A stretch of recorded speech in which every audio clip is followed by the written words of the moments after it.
Hello everyone, welcome to my YouTube channel miss जेनम। आज हम पढ़ने जा रहे हैं पायरिया। जो पायरिया होता है यह एक डेंटल डिजीज़ होता है। यह जन्म सेकंड ईयर के मेडिकल सर्जिकल नर्सिंग फर्स्ट का टॉपिक है। सबसे पहले हम पढ़ेंगे introduction. It is one of the most widely prevalent dental disease.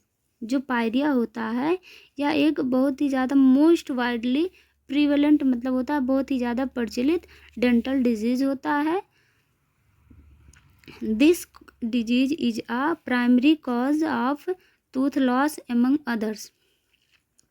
जो पायरिया डिजीज होता है इसमें सबसे पहले क्या होता है, जो टूथ होते हैं और उसके जिस टूथ में ये पायरिया हुआ रहता है उसके साथ साथ अदर्स टूथ भी जो होते हैं वो लॉस हो जाते हैं। This is usually the result of poor oral hygiene. और जो पायरिया होता है ये मेनली जो होता है वो पुअर ओरल हाइजीन की वजह से होता है।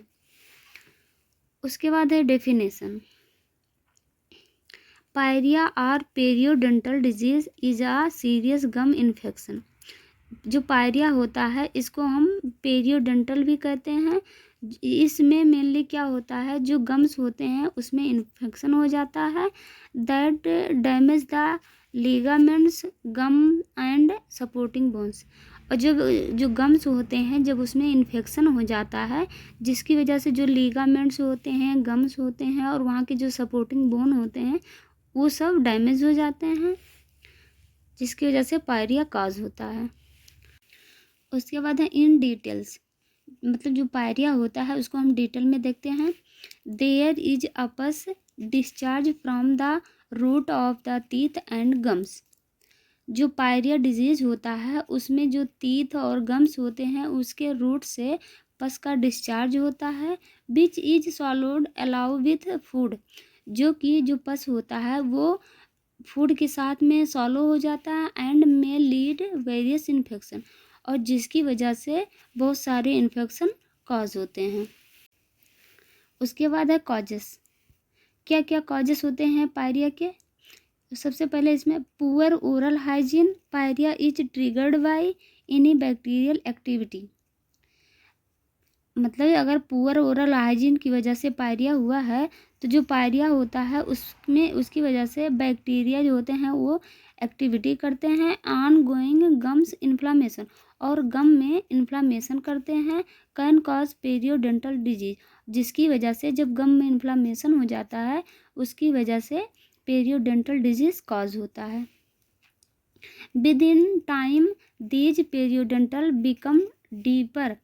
मतलब कुछ ही टाइम में जो पेरियोडेंटल डिजीज होते हैं वो बहुत ज़्यादा हो जाते हैं and bacterial star producing toxins products. और जो बैक्टीरिया होते हैं वहाँ पे वो टॉक्सिस प्रोडक्ट्स को प्रोड्यूस करने लगते हैं। टॉक्सिस मतलब जो भी हार्मफुल सब्सटेंस होते हैं उसको ये प्रोड्यूस करने लगते हैं। If not treat this deep infection, अगर इस इन्फेक्शन को जो मतलब टॉक्सिक्स प्रोडक्ट प्रोड्यूस हो रहे हैं उसकी वजह से जो बैक्टीरिया ग्रो कर रहे हैं उसको इन्फेक्शन को ट्रीट नहीं किया गया, cause a loss of tissue and bone are immediately tooth loss. अगर उस इन्फेक्शन को ट्रीट नहीं किया गया तो उसकी वजह से जो टीथ होंगे, बोन होंगे वो लॉस हो जाएंगे और इमीडिएटली टूथ लॉस, और उसकी वजह से मतलब तुरंत ही या फिर बहुत ही जल्दी से जो टीथ होंगे वो लॉस होने लगेंगे। नेक्स्ट है साइन एंड सिम्टम। क्या क्या साइन और सिम्टम होते हैं पायरिया के। फर्स्ट है इसमें स्वॉलोइंग द पफी गम्स। जो गम्स होते हैं वो स्वॉलोइंग और पफी हो जाते हैं। ब्राइट रेड और पर्पलिश गम। जो गम्स होते हैं वो ब्राइट रेड कलर के या फिर पर्पल कलर के हो जाते हैं। Bleeding from gums. गम से ब्लीडिंग होती है। बैड ब्रीथ, और जो ब्रीथ होती है वो बैड हो जाती है। पेन ड्यूरिंग ईटिंग, और मतलब हम जब भी ईटिंग करते हैं उस समय पेन होता है। टेंडरनेस ऑफ गम्स, गम्स में टेंडरनेस होता है। लूज टीथ, जो टीथ होते हैं वो लूज हो जाते हैं। स्पेस बिटवीन टीथ, और जो टीथ के बीच में स्पेस हो जाते हैं। पस डिस्चार्ज, और पस का डिस्चार्ज होता है। उसके बाद है डायग्नोस्टिक टेस्ट। क्या क्या डायग्नोस्टिक टेस्ट करते हैं हम पायरिया में? हिस्ट्री कलेक्शन करते हैं और उसके बाद oral swab test. Oral swab test हम इसलिए करते हैं जिसमें हम जो बैक्टीरिया या वायरस हुआ है उसका पता लगाने के लिए हम ओरल स्वैब टेस्ट करते हैं। उसके बाद है ट्रीटमेंट। इसमें हम पढ़ते हैं treatment. Pyorrhoea is entirely curable. जो पायरिया डिजीज़ होता है ये पूरी तरह से क्यूरेबल होता है। क्यूरेबल मतलब इसका ट्रीटमेंट किया जा सकता है। सबसे पहला इसमें sustaining suitable oral hygiene practices. जो भी ओरल हाइजीन की प्रैक्टिसेस हैं उसको सूटेबल बनाए रखना। इसमें फर्स्ट है all these are aim at targeting the bacteria inside the mouth. इसका जो मेन एम होता है उसमें जो भी माउथ के अंदर बैक्टीरिया प्रेजेंट होते हैं उसका मतलब उसको ट्रीटमेंट करता और उसको किल करना मेन इसका एम होता है। उसके बाद है nurse should provide advice on how to use toothbrushes. जो नर्स होती है वो लोगों को एडवाइस प्रोवाइड करती है, जो पेशेंट होता है उसको एडवाइस प्रोवाइड करती है कि वह कैसे टूथब्रश का यूज करे and flush out the water, और वह कैसे मतलब वाटर से अपने माउथ को फ्लश आउट करे। From the mouth keep the teeth gums decontaminated, जिससे वह माउथ के टीथ गम्स को डिसकंटामिनेटेड रख सके। इसके बारे में जो नर्स होती है वो पेशेंट को एडवाइस प्रोवाइड करती है। उसके बाद है nurse also recommended other oral hygiene product.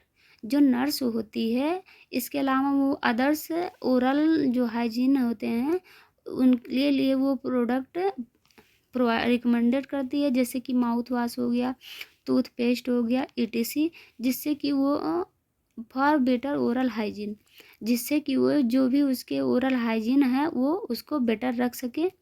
इसके लिए वो जो नर्स होती है वो माउथ वॉश, टूथपेस्ट जैसे प्रोडक्ट का रिकमेंडेड करती है।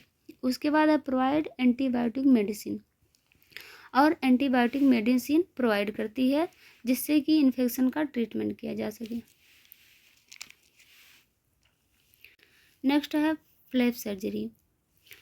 When initial treatment do not show result the periodontist may advise a surgical procedure known as flap surgery. जब जो इनिशियल ट्रीटमेंट होता है वो मतलब उसका रिजल्ट जो होता है वो शो नहीं करता है, या फिर जो पेरियोडोंटिस्ट होता है वो पूरी तरह से ठीक उसका ट्रीटमेंट नहीं हो पाता है, तो जो फिजिशियन होते हैं वो सर्जिकल प्रोसीजर एडवाइज करते हैं जिसको फ्लैप सर्जरी कहते हैं। The surgery help in removing deposit. जो फ्लैप सर्जरी होती है यह मतलब कि हेल्प करती है, जो भी डिपोसाइट हुए रहते हैं टीथ के ऊपर उसको रिमूव करने में हेल्प करती है। दैट हैव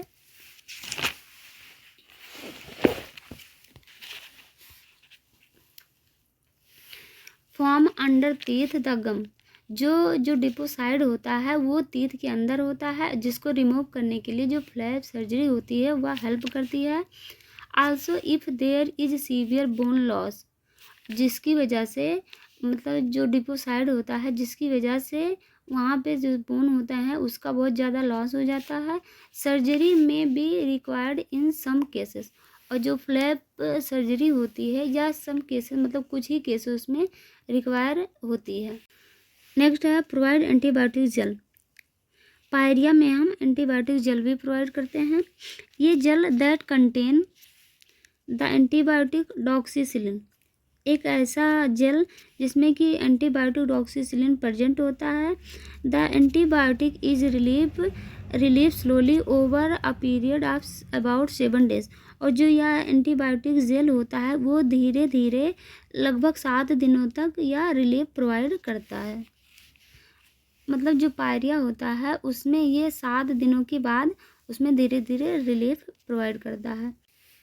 नेक्स्ट है स्केलिंग। जो स्केलिंग होता है यह एक प्रोसीजर होता है to remove hard trapped food and plaque which is the primary cause of bacteria growth. जो स्केलिंग होता है यह एक प्रोसीजर होता है जिसमें जो हार्ड ट्रैप्ड फूड होते हैं और प्लग होते हैं उसको रिमूव किया जाता है, जिसकी वजह से जो बैक्टीरिया है वो ग्रो करता है। इसलिए उसको रिमूव करने के लिए हम स्केलिंग करते हैं। उसके बाद है रूट प्लानिंग। जो रूट प्लानिंग होता है यह भी एक प्रोसीजर होता है। It is a process by which residual embedded calculus are remove.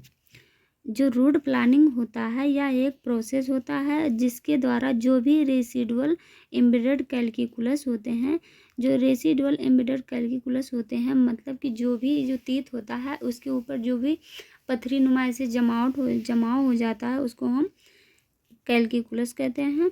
Are remove, जिसको रिमूव किया जाता है from the roots to produce a smooth cleaning surface, और जिसकी वजह से जो रूट होता है तीत का उसमें एक स्मूथ क्लीनिंग सरफेसेस प्रोड्यूस किया जाता है। नेक्स्ट है नर्सिंग मैनेजमेंट। फर्स्ट इसमें provide knowledge regarding how to maintain dental hygiene. इसमें हम जो पेशेंट होता है उसको नॉलेज प्रोवाइड करते हैं कि वह कैसे अपने डेंटल हाइजीन को मेंटेन कर सकता है, इसके बारे में हम उसको नॉलेज प्रोवाइड करते हैं। टेक प्रॉपर डाइट, और हम उसको प्रॉपर डाइट लेने के लिए बोलते हैं। एंड टेक प्रॉपर फ्लूइड, और प्रॉपर फ्लूइड लेने के लिए। यूज सॉफ्ट टूथ ब्रश, और उसको हम जो पेशेंट होगा उसको हम जो एक नर्स होगी वो एडवाइस करेगी वह एक सॉफ्ट टूथ ब्रश का यूज करे। एंड यूज एंटीबायोटिक्स माउथ, और जो भी इन्फेक्शन है या फिर माउथ के बैड ब्रीथ है उसको वो प्रिवेंट करने के लिए माउथ वाश का यूज करें जो कि एंटीबायोटिक हो। तो ये था दोस्तों पायरिया। आई होप कि आपको समझ में आया होगा। अगर वीडियो पसंद आया हो तो चैनल को लाइक शेयर एंड सब्सक्राइब करें। Thank you guys for watching video. Next video में फिर मिलेंगे।